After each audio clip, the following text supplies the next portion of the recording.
To me, it was delightful. Honest to goodness village. There were brick walks that the Village Improvement Society built. Then they had oil lamps on the streets. Nearly everybody in town had half to 1 acre of ground. It was just a delightful atmosphere. I still can't get over it. I still say, I'm going to the village.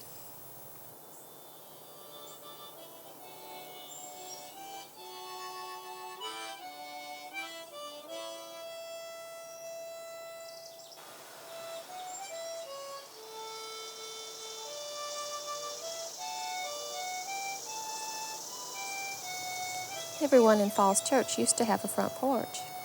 I would love to just sit on my front porch watching the world go by, or just being still.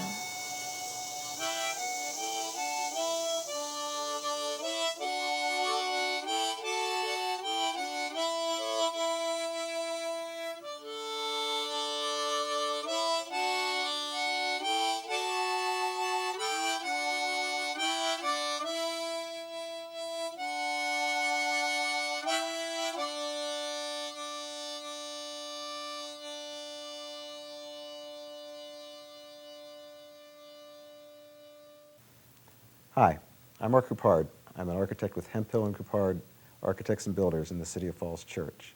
And for the past year, I've been hosting this segment called Sitting on Our Front Porches. I've been sitting with people on their front porches, mostly old and some relatively new.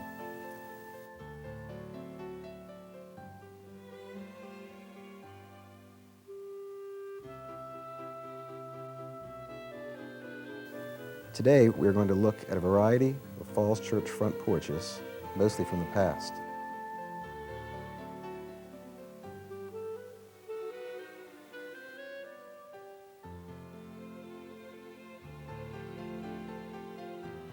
Starting in the 1800s, essentially every house of substance in Falls Church had a front porch. The porch was a critical part of life at home, just as the kitchen, bedroom, and living room, porches served a role in everyday life.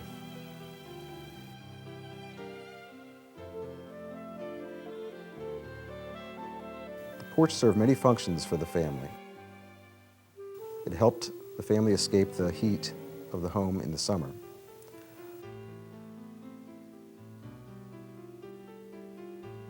A porch serves as a comfortable buffer between the outdoor and indoor environment. It allows one to enter a place that is part of the house prior to entering the house itself, providing a transition between inside and out.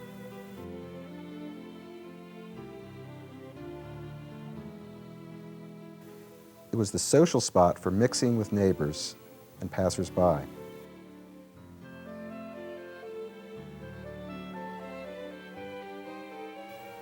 A porch was the informal gathering place where you didn't have to worry about getting something dirty.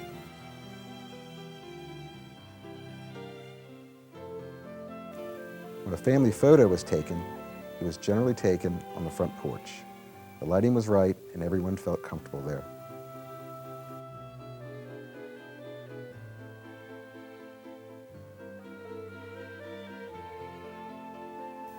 Not only did homes have front porches, but businesses had them too.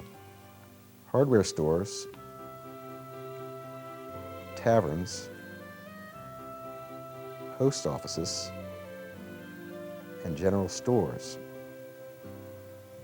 Old stories abound about the meetings and the makeshift musical events that would occur on the front porches of businesses around Falls Church.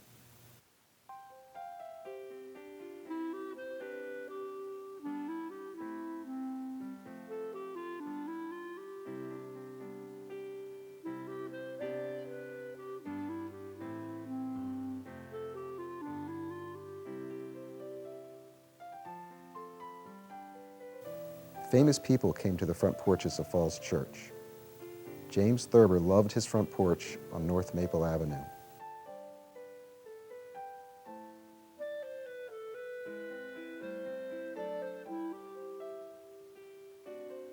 Poet James Whitcomb Riley would sit on the front porch with his relatives at Cherry Hill.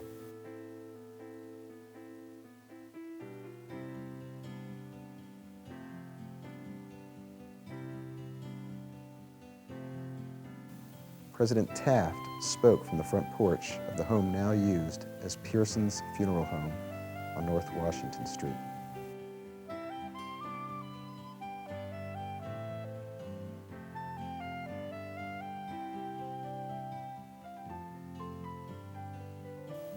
The Falls Church porches have come in all shapes and sizes.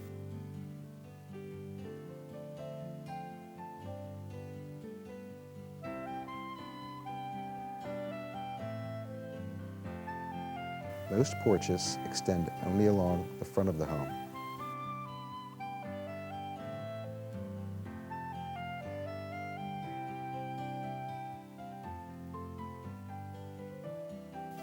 Two-sided porches, however, were quite popular in Falls Church.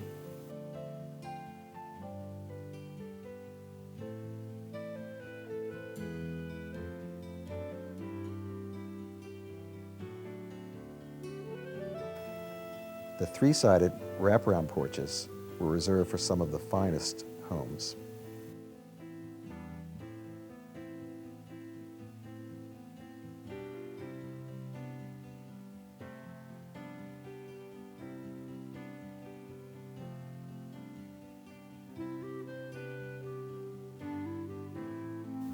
While many of the best porches are now gone, such as this elegant Victorian that was demolished to build Falls Church Community Center, there are currently over 100 porches that still exist within the city.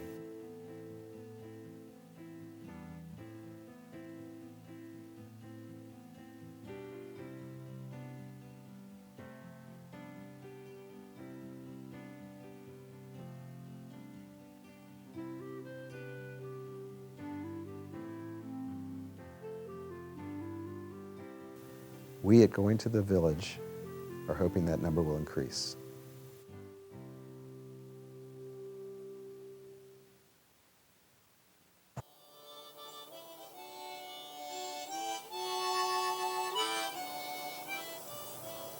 Nearly every street in Falls Church was arched over with trees. You walked under a bower. That's what made Falls Church so attractive.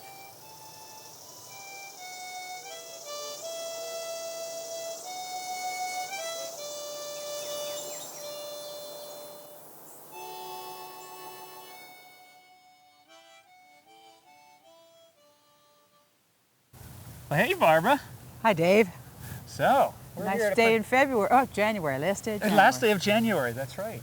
And it is, feels like Southern California today. Yeah. Very nice in the sun. And we're right next to a great tree. What kind is this? This is Eastern red cedar. Now, is it a real cedar or is it juniperus? Juniper.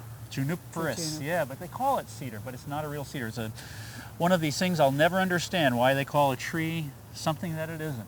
But we're in a special place here, too. Yes, this is a piece of property that is the newest piece of property in Falls Church City Rolls. You mean that the city of Falls Church, the government purchased? That's correct. Well, I've come here for 12 years. I always thought this was a park. It's called Big Chimneys Park. I always thought this was public park. Well, it is, and the city was using it, but it's part of the Podolnik property. So all these years I came and just trespassed over here. I could have been arrested. And the city maintained it, I know, I but think it was an absentee landlord. absentee landlord, and it was owned by the Podolnik estate. And Right. so the city purchased the building on Broad, but few people know that the property It's extended contiguous, across right. Annandale and into what we thought of as Big Chimneys Park. Right, so the Podolnik property preceded Annandale Road, West Annandale. Oh, and so now we are truly standing on a city park? Yes. The city owns it? Yes, it's now Good. official. Now, this is called Big Chimney. Why is that? Because Big Chimneys is the first building in Falls Church that's reputed to have been here since 1699. Oh, it's older than my shoes. It was the first settlement, first building at the settlement. And Okay. this is called Big Chimneys Park, but essentially the building is believed to have been really where the bowling alley is now. So another thing that isn't as it seems. Yes. This isn't, it's called a cedar, but it's not a cedar. This is called Big Chimneys Park, but Big Chimneys Park Chimneys was wasn't over here. there. It was over there. Yeah. Exactly. Well, nothing's as it always seems in Falls Church, is it? That's kind of interesting. Well, Juniperus Virginiana. virginiana, Eastern red cedar. Yes, it appears everywhere in the world though. It's a very But particularly in widely Virginia. planted, But yes. particularly in Yes, Virginia. on the Piedmont, and yeah, I think it goes as far north as Nova Scotia. Yeah. Well, I notice them all over the place. They seem to grow quite easily. Yes. Why is that? Well, the birds, they go on droppings, and they have a stratified seed, and what'll Well, the happen birds is do, or the seed the does? seed The eastern red of the cedar, juniper, yeah. right? And the seed, I guess it's the cedar waxwing, the robin, the thrush, all like the berries that are on the juniper. like a purplish berry, something? It's a bluish purple, Blue. right? And they like it very much. And of course, when their droppings are left on stones and stuff, this is one of the few trees that will germinate.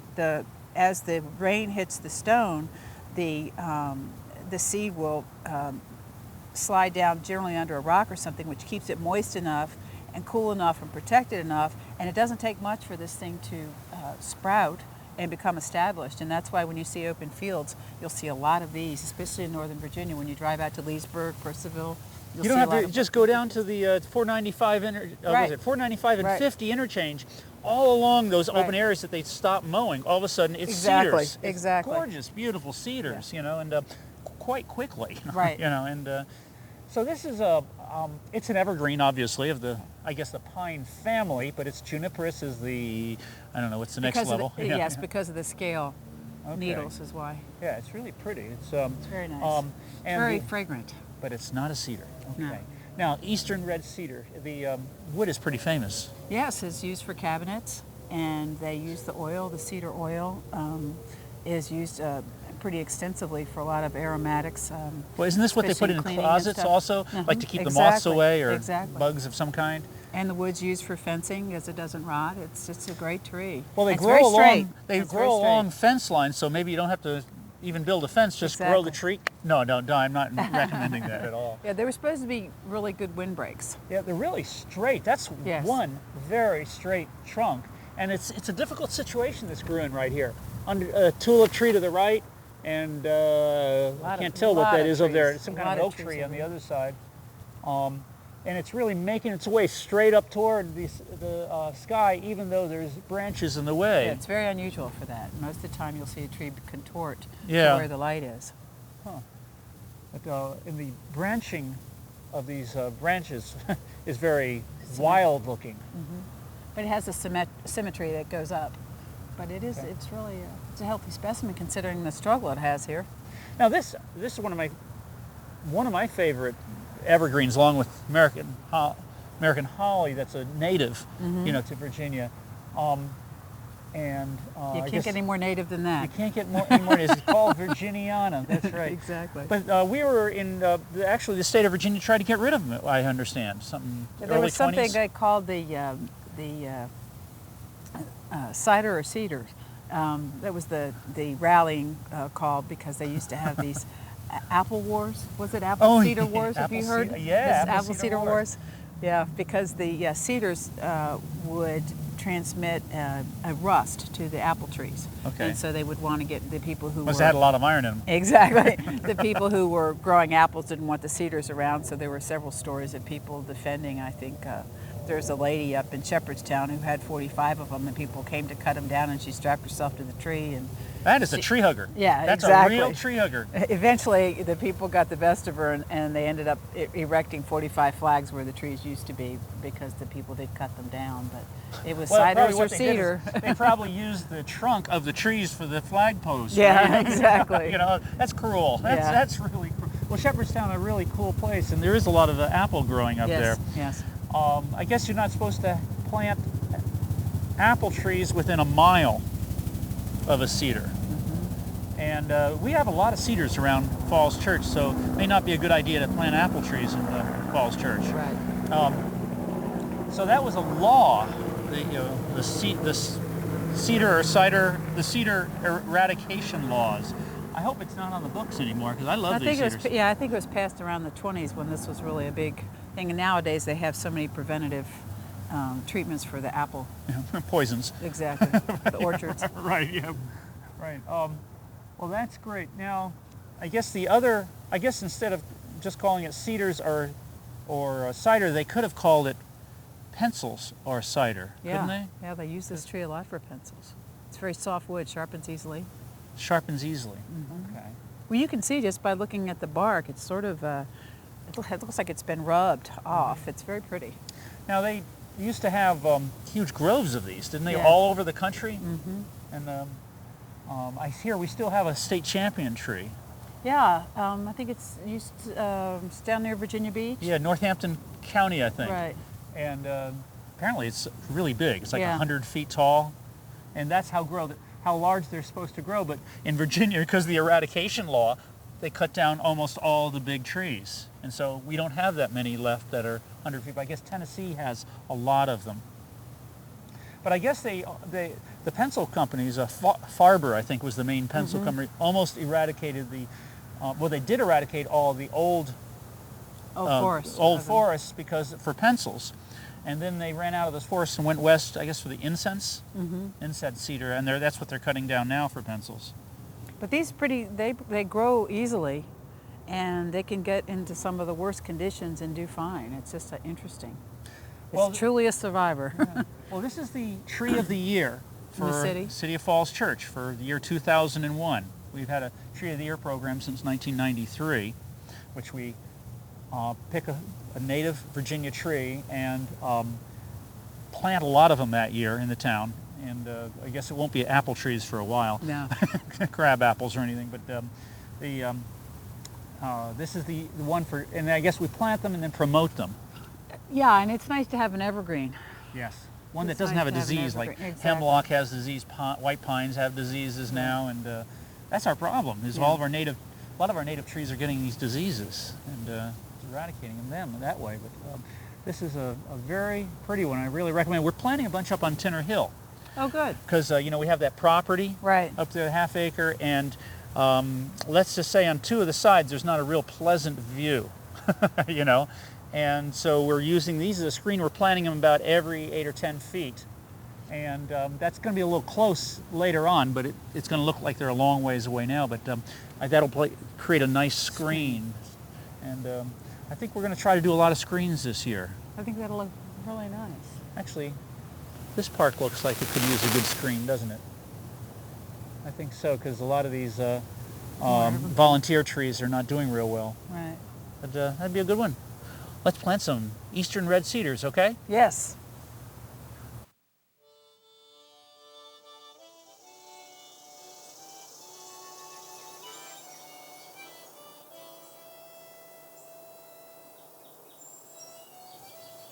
Uncle George used to take me down to Mankin's Notions and Dry Goods, a corner store at Broad in Washington, where the office building is now. She always had candy, which was something we couldn't have at home.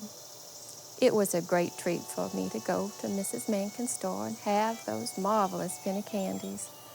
Uncle George used to carry me down to the store and get them for me. Mother didn't approve, but he did it just the same. I enjoyed it.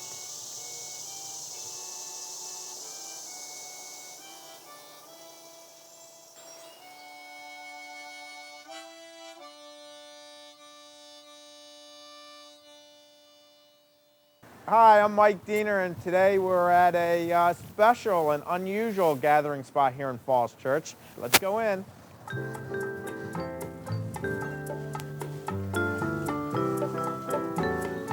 Hi, I'm Mike Diener. Hi. Be the manager, the owner?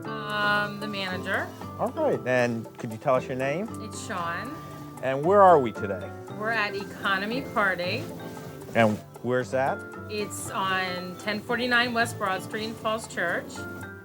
And we noticed the beautiful signs outside, and just looks like a wonderful and unusual gathering spot. What kind of people do you have that come here? We have all types. We have children, we have adults, we have just a lot of people having different kind of parties. Yeah, adults that. Costumes and Well, would you like to show me around? sure. Have a lot of balloons too. How come you got more giants than ravens? Actually, the colors are just very similar. Oh, okay. I thought the same thing, but it's definitely happened there. Well, we have lots of different floral themes that, when people are having different kind of parties, they can use. If you want to come over here. Lots of beautiful different, very nice things. If you want to look at that, That's for the almost- older people. No, it's for general entertaining, and it's a nice way because instead of having to wash your dishes, you can just throw all this stuff away, and it almost looks like real dishes. So very nice. We're going into obviously Super Bowl time, so we have a little setup for Super Bowl with all your nice little Mylar balloons. This is Obviously, Ravens are going a little bit better than the others, the Giants.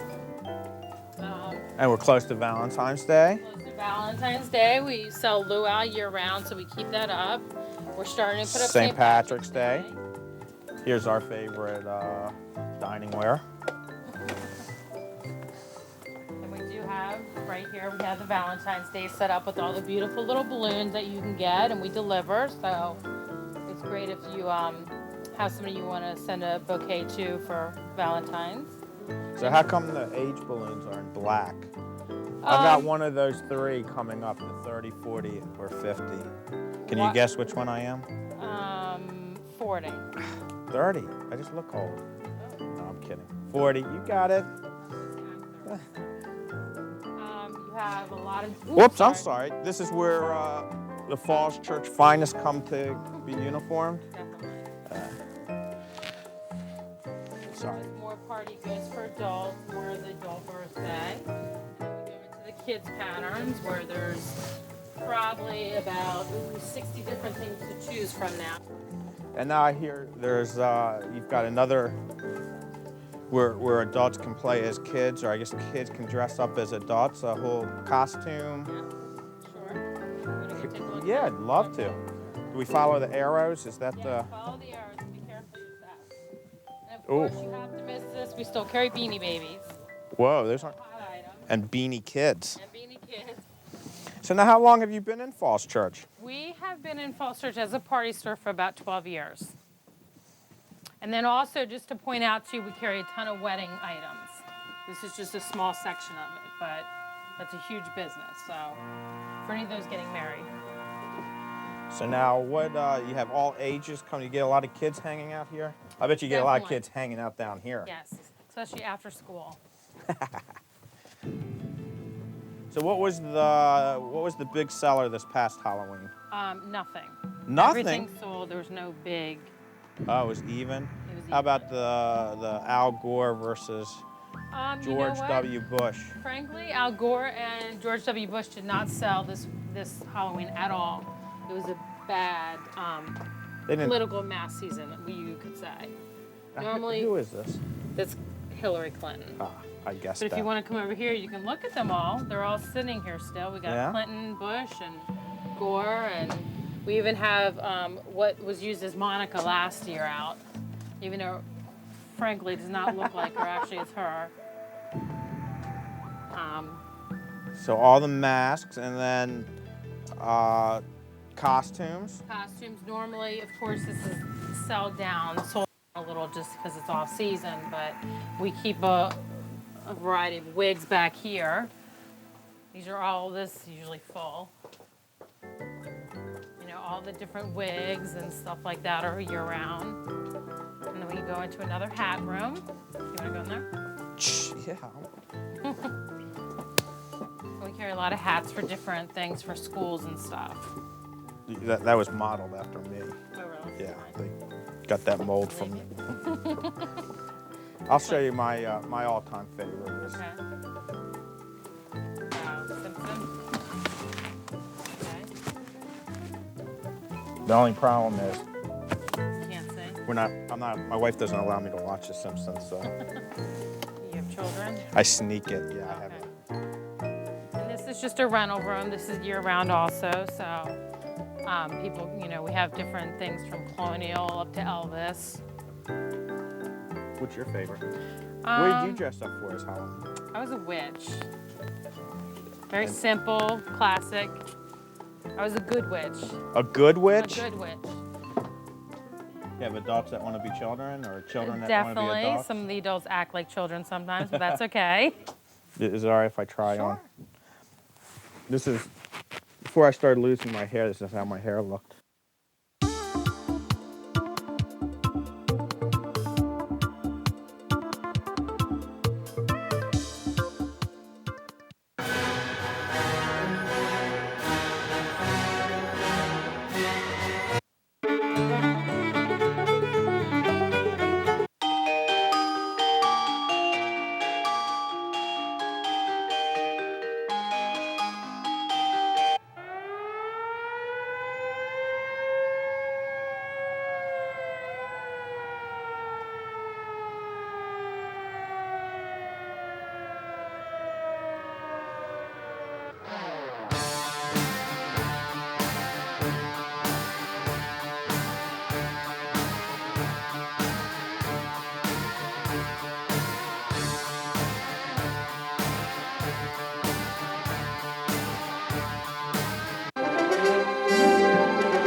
Well, we hope everyone come down to the Economy Party Store. And once again, we're located 1049 West Broad Street, right underneath the bike bridge.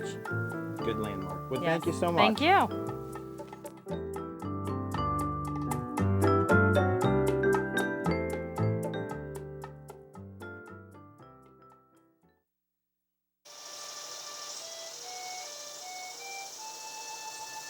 I loved going to the village. Everybody knew everybody. I would say, "Hello, Mrs. Brown," or "Hello, Mr. Hawkshurst," and they would all know me and my kin.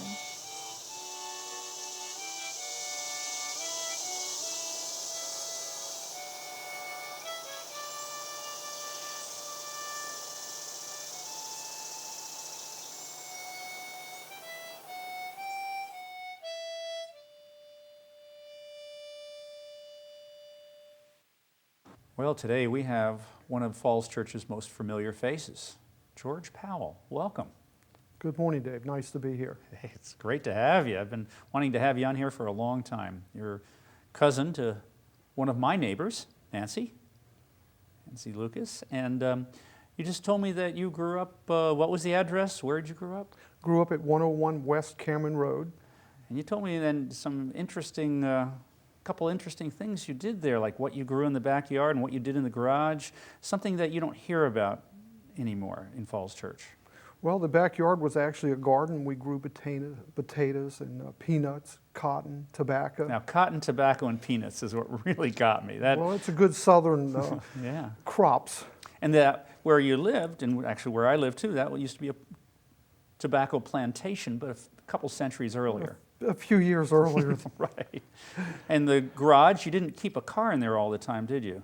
No, we actually used it to hang deer in the tree next to it, and then we take the deer inside and use that as our butcher shop. And where did you hunt much of your deer? Well, we hunted a long time ago in Tyson's Corner area. Was it in the Galleria too, or in the main mall? The whole area. Okay. We used to sneak up and get peaches from the old peach orchard at Pimmet Hills. You said there was a lake pond down you the used road. to fish at there? Used Yeah. to fish there. And you could go across the street where Sisler's is now, and there was fishing over there. There too. was fishing in the old quarry that Yeah. they used to quarry stone from. And that's the backyard of Pines of Florence now, I believe. Right, and you can see the back wall of the quarry that Right. goes up the hill, that creates the hill there for the motel on top. And the school you went to was the elementary school, Oak Street, which is now? Thomas Jefferson. Okay. And you told me that when you were going outside, the playground was a lot smaller then. About a third the size that it is now, And the rest you weren't allowed to go in for a very good reason? because it was full of skunk cabbage and snakes, and they didn't want us. But all of the boys and some of the girls used to go out there and play in it. Of course, we got sent home. Yeah. No, but you said it was about 6 or 7 feet lower than it is now. Yeah, it was actually a swamp, and Okay. then the city came in where the creek is now and poured the concrete, and from the creek bed to the building, they filled in about 6 or 7 foot of clay and stone. But when you were a kid, you'd go in there, you'd find, what did you say, what kind of animals and fish and stuff you'd find in there? Snakes, Uh-huh.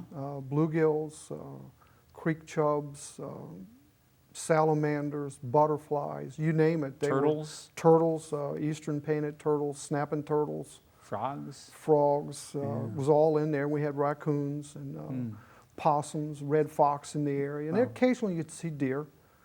So you didn't have to study about wildlife in books or on the virtual image on the computer. You had it right there. It was all right there. That's Look out the interesting. classroom.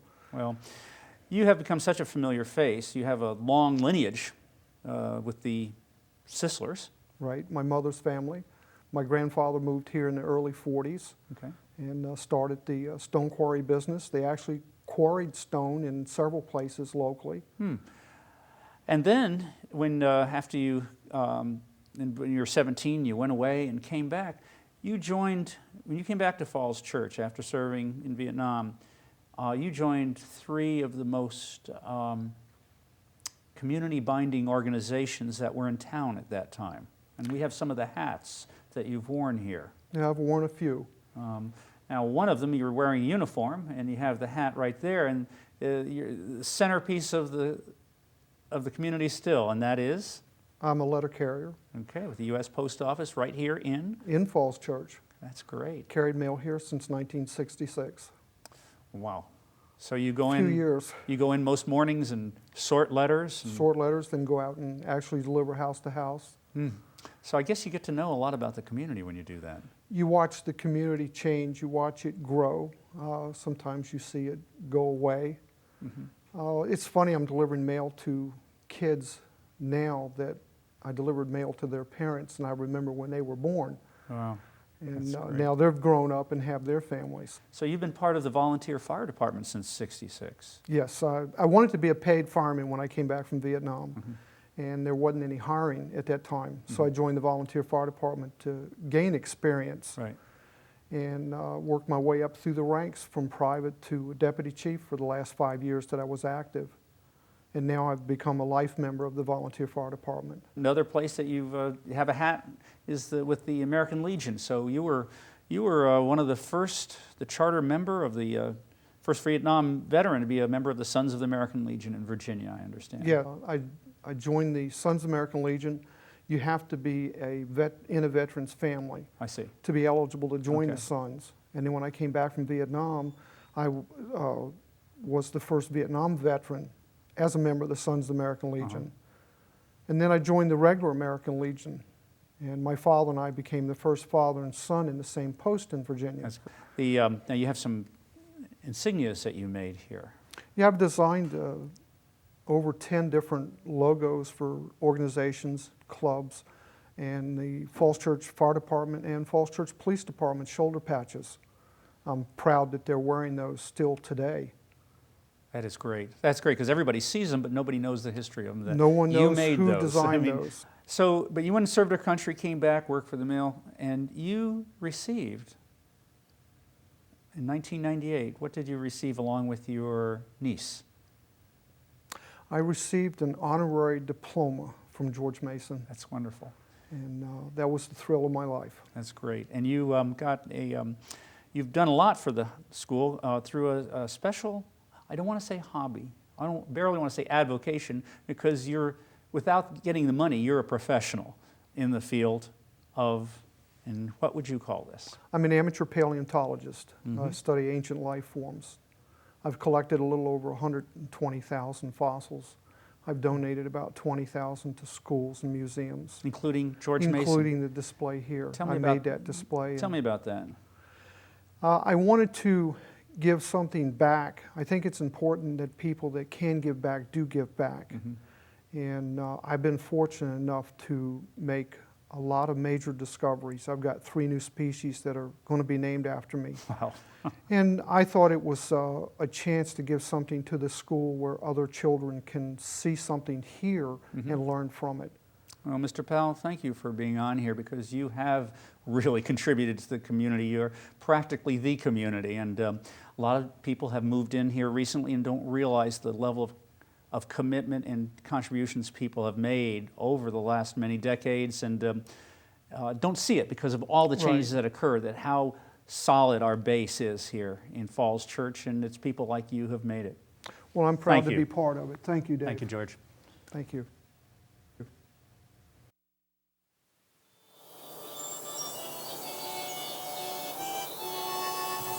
I heard music everywhere in town.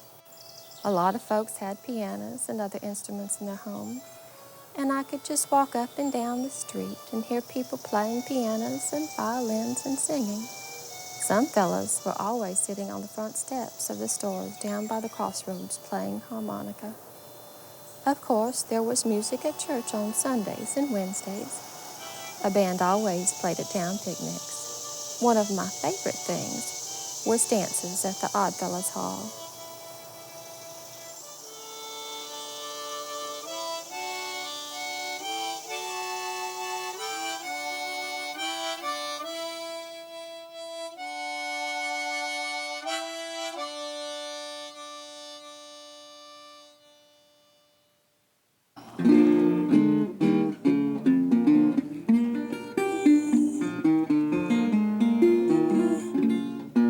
All right.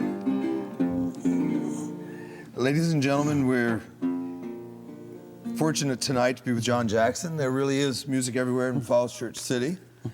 And tonight we're at the State Theater on North Washington Street. John Jackson is with us, and welcome to the show. Thank you very much. Glad to be here. Nice to see you. We're going to get to hear a little bit of his music in a few minutes, but I want to know more about you. Where were you raised? Tell me about your childhood. Well, I grew up in Rappahannock County, FT Valley, Virginia. I was born in a little town they call Woodville. And my parents lived about 2 years, and moved over to another place called Harlan, Virginia. And then they lived about 2 years, and moved from out of Rappahannock County, FT Valley, when I was 4 years old, and I grew up. Wait, all that before you were 4?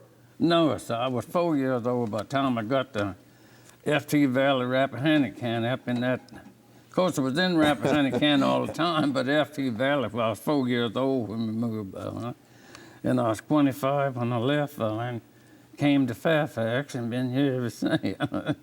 Well, it's obviously influenced a lot of your music. I see from some of the titles here, Fairfax Station Rag, and where you live now, Rappahannock Blues, and it's really a pleasure to know that you're from this area and that you grew up here.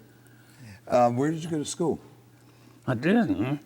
I went to school very little. Yeah. I chose working instead of going to school. I mean, we had schools, nobody's fault but mine. And I didn't go to school, but I went to work when I was 7 years old, in the field with my father.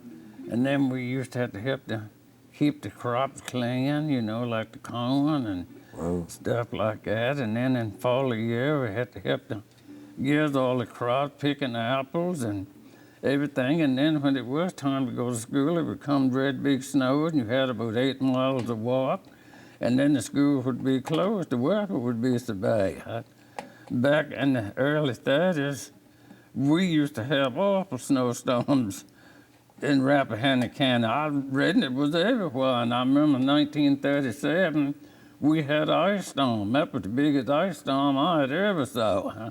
We had a good 6 inches of ice on the ground. If you started walking, if you fell down, you didn't get up till you hit the bottom. Well, actually, a couple of years ago, we had an ice storm here, which shut down my business for a couple of weeks. But I've got to, do you mind telling me how old are you, John? 76. 76. Yes, I'm born 1924, February 25th. And when did you actually get involved in steel guitar or in music? When did you get started? I got started involved in music when I was growing up. My father played music, my mom, my oldest brother, my aunts and uncles, everybody played music.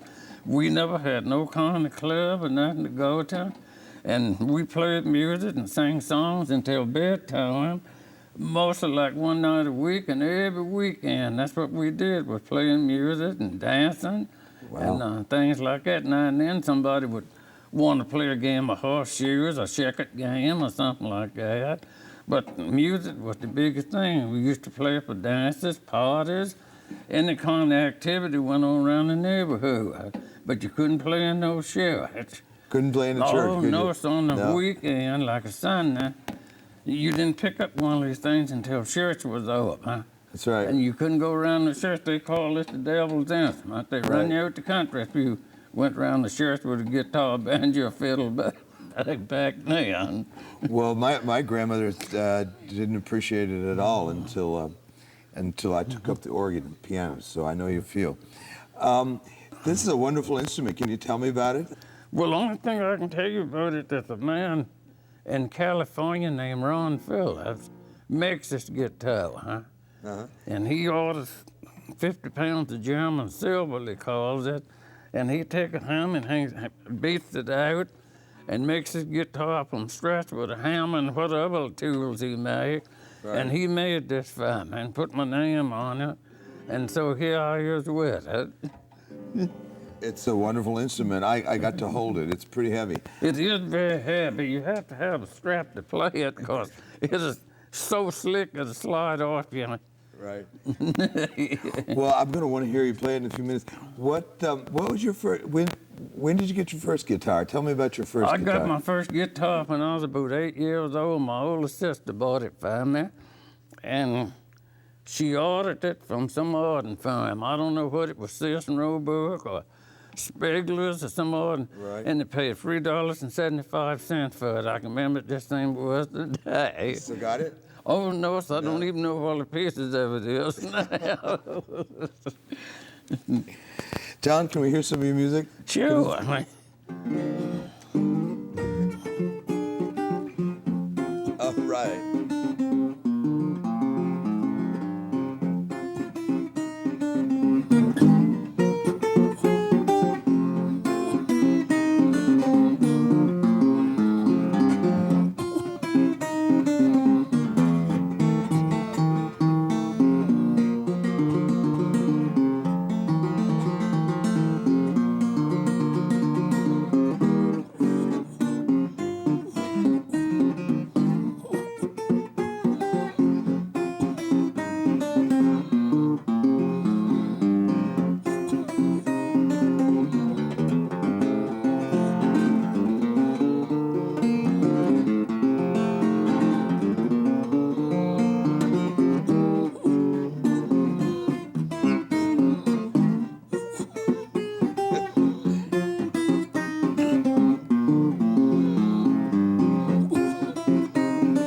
right. Thanks very much. It's a shame, actually. That's a rag, right? Fairfax Rag. That yes. is Fairfax Rag, named for the Fairfax Station right here in beautiful Virginia. Tell me, what makes it? I know it's an early type of jazz, isn't it? Isn't a rag Well, I really don't know. like? Well, that's what your jazz music comes from, ragtime. Right, exactly. Most people use these ragtime for dancing and things like that. Come from themselves dancing. Most of them didn't have singing anything to them. Was just instrumental. Huh? What comes after rags? I mean, what is it? What's the next step? Do we go into Well, you can blues, which is your special folk music. You know, so many of the folk songs come from crime. It's some of the greatest songs there was come out of crime, like Betty and the Pre-Do, Frank and Johnny, right. Stagger Lee. I mean, I could just name, and one song came out of a crime everybody does is it called Railroad Bill. He was a black man, you know, robbed and terrorized this neighborhood, and I think it was in Alabama while that happened. Can I hear a little bit of it? Railroad Bill, yes.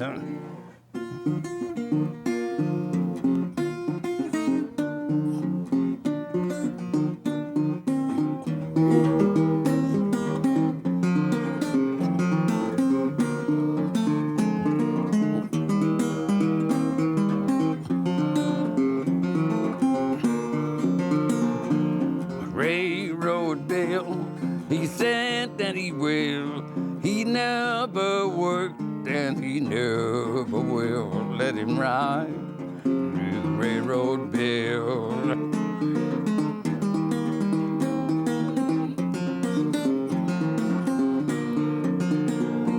Railroad Bill, he rode out west.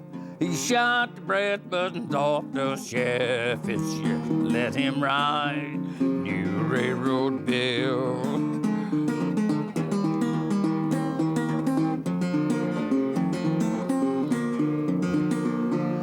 Vito McKinley, he shot so fine. He shot 9 holes to a silver dime. Let him ride, new Railroad Bill. That's enough. You want more? I'll keep going. Say some give a nickel and some give a dime. I wouldn't give $5 for that girl of mine. Let her ride, new Railroad Bill.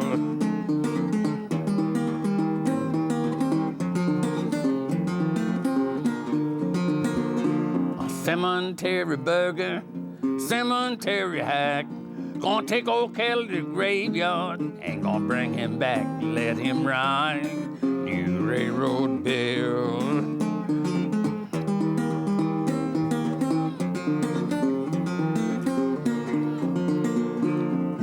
Mama wrote the letter, Papa sent the stamp. Poor boy, come home, looking like a tramp. Let him ride, new railroad bill.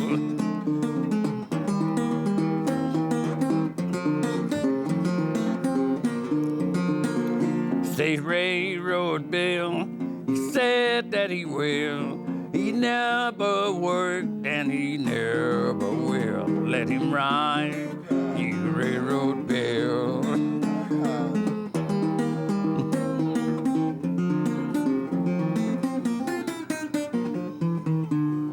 Just that railroad bill. Thanks, John. You're more than welcome. Appreciate that. Well, I appreciate you coming to our store, too. You created quite a hit. Well, thank you. Yeah, I mean it.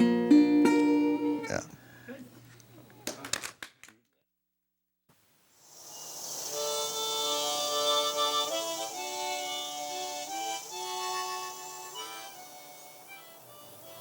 Sometimes I would walk to and from the village along the roads, but I loved to walk the trails and alleys behind houses, through fields and woods.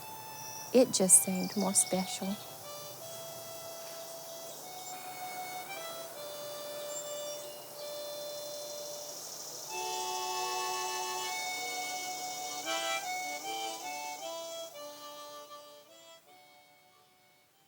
For our walk on home today, we're at Route 7 East Broad Street, the 300 block of East Broad Street at Donald S. Frady Park. And we'll be walking through the park on our walk home today, looking at plants and signs and all kinds of places that used to be right here and will be in the future.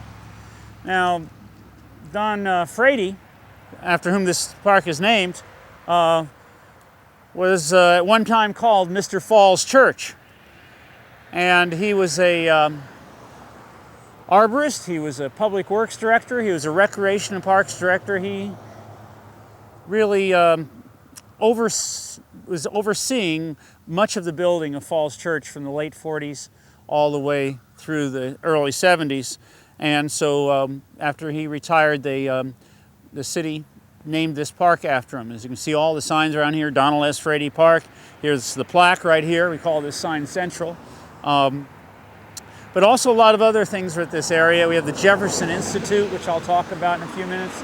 That was in this park. And this park is adopted by the Lions Club of Falls Church. And as you can see from this unusual sign, it says Adpata Spot, which means adopt a spot, but it's one of those things that really gets your attention. Let's walk on down into Frady Park, and we'll see what we can find here. Now, as we walk into the park, where all the signs are, you see it drops down quite a bit. We're at near the top of a hill. Actually, it's called Winter Hill, named after a inn that was up here, owned by James Wren. There's some townhouses named Winter Hill, but they're nowhere near this. But right here is where one of the sources of a stream used to be, called the Harrison branch of 4 Mile Run. And so there's a recession right here. And where that recession is, the arborist planted a beautiful wildflower garden here. And in the summer, this is a wonderful place to be. In the fall, of course, you're seeing mostly the seed pods. And a lot of people come in here at lunch hour and eat. There's some really lovely benches around. There's a pavilion over here, great trees. It's actually an arboretum, you might say. And in fact, the Village Preservation Improvement Society is working with the city to turn this into an arboretum. And in a few minutes, we'll go see why this park was particularly chosen. There's a lot of trails that come into this park. One starts over by the now famous Proctor House, and one starts by Sign Central and comes together right at this wildflower garden. Well, as we leave the wildflower garden and we come where the two trails come together, both from Broad Street, we're walking along a section. To the right used to be the road that led from East Broad Street up to the Jefferson Institute, which was the first public school in Falls Church, publicly built school. And It was interesting, one day I was here with the Village Society and the Lions Club planting some shrubs, and I was digging up coal. And a gentleman who lived next door, Claude Wells, who grew up in this town, was walking by, and I said, Claude, why would there be coal right under here? And he said, well, when I was a boy, I went to the Jefferson Institute. He said it was my job to, at the end of the day, to take all the burnt coal out and pour it onto the pathway so that it wouldn't be muddy. So there's a whole bunch of coal buried underneath here if anybody has a real cold night sometime. So we go up, the path bifurcates again. There's another wildflower and sedum bed here, and we walk under a cherry tree that's quite stunning in the spring with its beautiful pink flowers. So we go around the corner, there's a water fountain that's open during the summer season. And we walk under a weeping cherry that's just stunning in the spring. And we come underneath the pavilion that's very heavily used during the summer. A lot of people come and picnic here. And even though it's real close to the Route 7 highway, in the summer when all the leaves are out, this is actually a relatively secluded area. And so a lot of the neighbors come in here, and people who work down the street come in for lunch and use this. It's a nice pavilion. Leaving the pavilion, we walk right around a little horseshoe-like area on the sidewalk path, and we're coming up to a stage that stands out in the sun here. The stage was built quite a few years ago, made of wood, timbers, but it all rotted away, and it was rebuilt this year using a recycled plastic wood made of recycled bottles and cans and stuff like that. And this area has been used by the Child Development Center for some of its plays, but it's now taking on a new meaning. The original Arbor Day in the state of Virginia was founded in this area, right in this property, in 1892.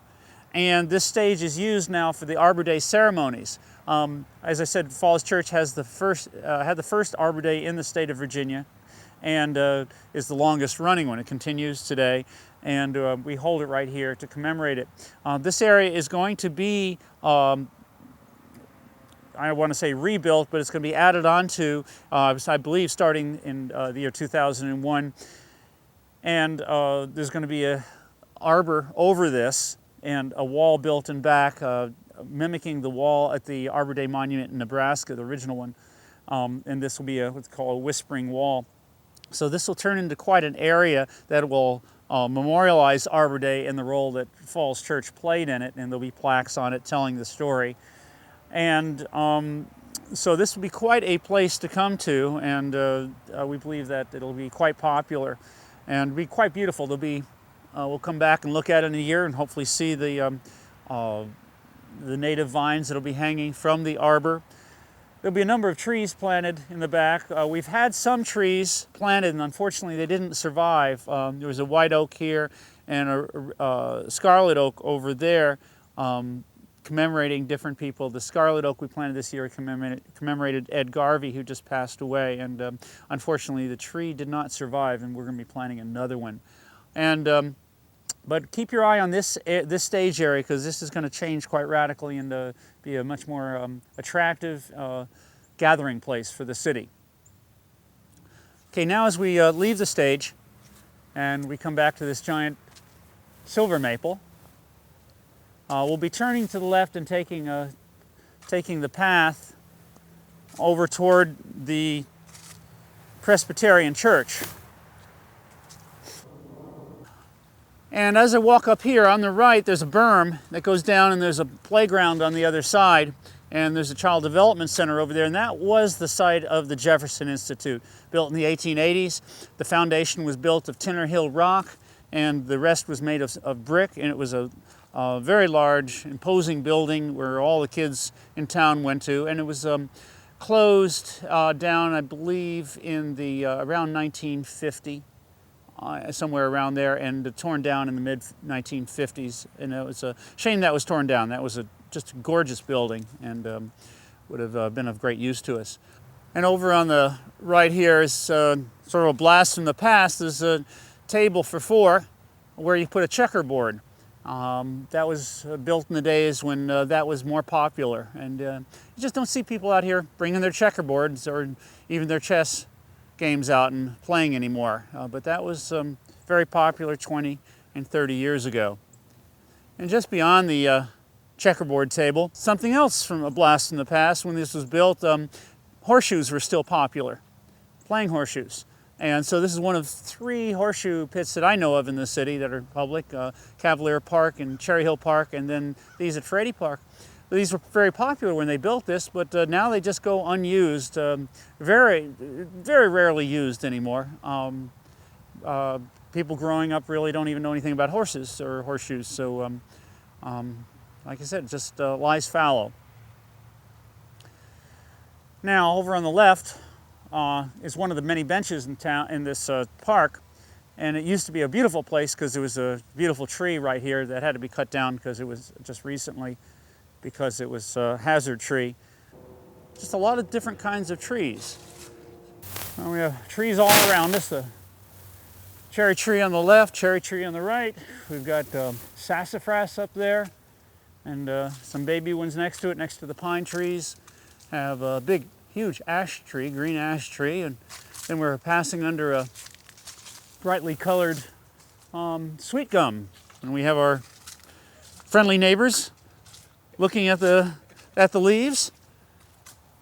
And coming up on the right here, we have the only specimen I know of in the city of a smoke tree, American smoke tree.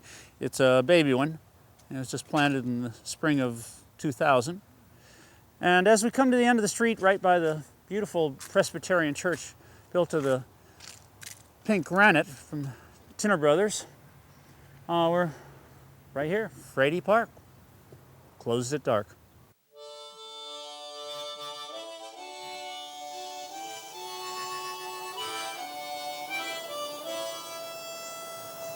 One of the most interesting things to me is that right in the middle of Falls Church, right in the middle of one of the fastest urbanizing areas anywhere, we have magnificent old houses and trees, beautiful music still in homes and on the streets, marvelous places to gather, and trails to return home on. It makes me wonder why these wonderful qualities of village life remain here in Falls Church.